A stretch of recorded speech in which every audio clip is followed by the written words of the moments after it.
Here we are with our arrow diagram example of how to use an arrow diagram to transform a function. So I've kind of set one up here for us. I'm going to be using a generic function f of x. It really could be anything at all. And we'll take a look at that in another example where we're maybe graphing or something like that.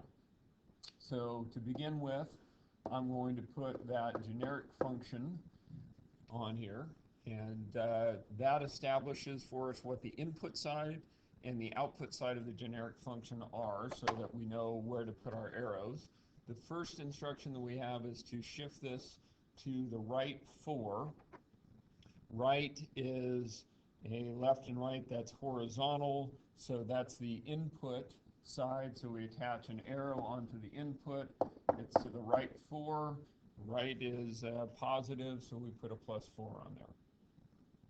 The next instruction says stretch horizontally by a factor of 3. Horizontal is input again, so that's going to attach another arrow on this side, and stretches make things bigger, so we're going to multiply by 3. Our next instruction says to reflect over the x-axis.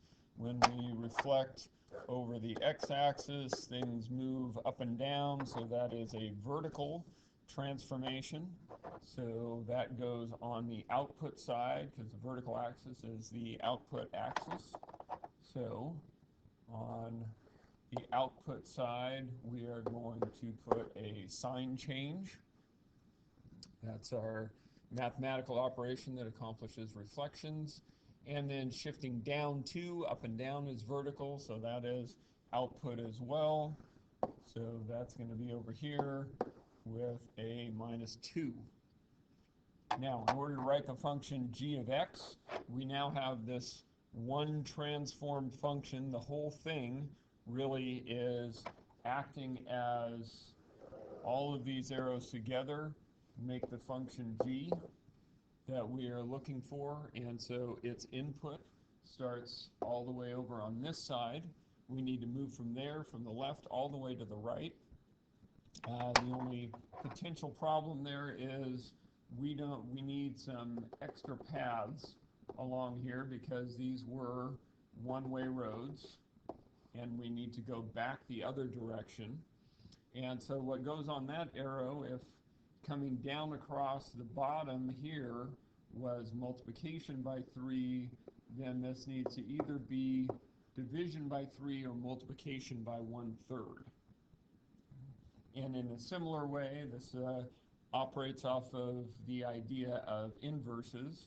So where this is a +4 on this side, then the road coming back across the top must be a subtraction by 4, so that anytime we do a complete loop around one of these, one being a function, one being its inverse operation, then the net result is that nothing really happened at all.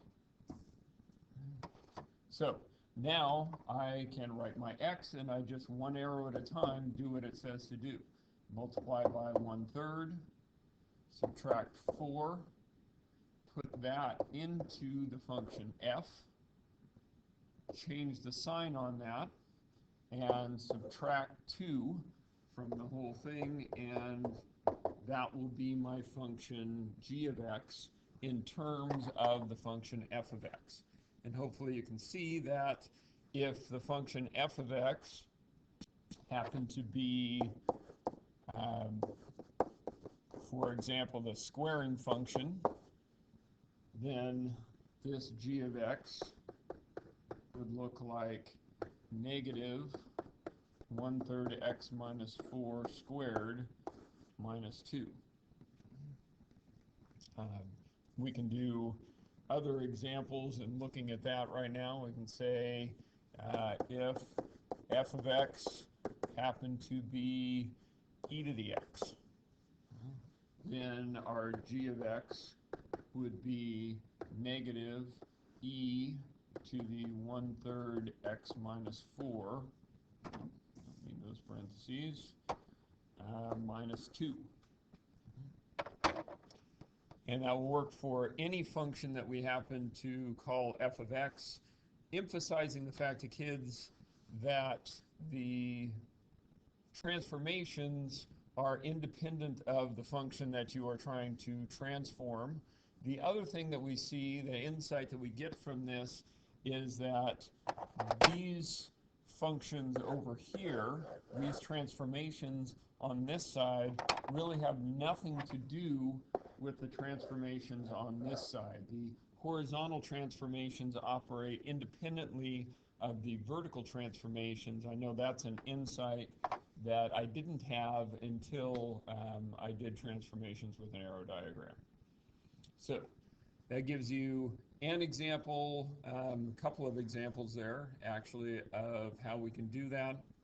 You can see if you've taught this before, there was probably a lot of emphasis on how if it's inside the parentheses, it's the opposite of what you see.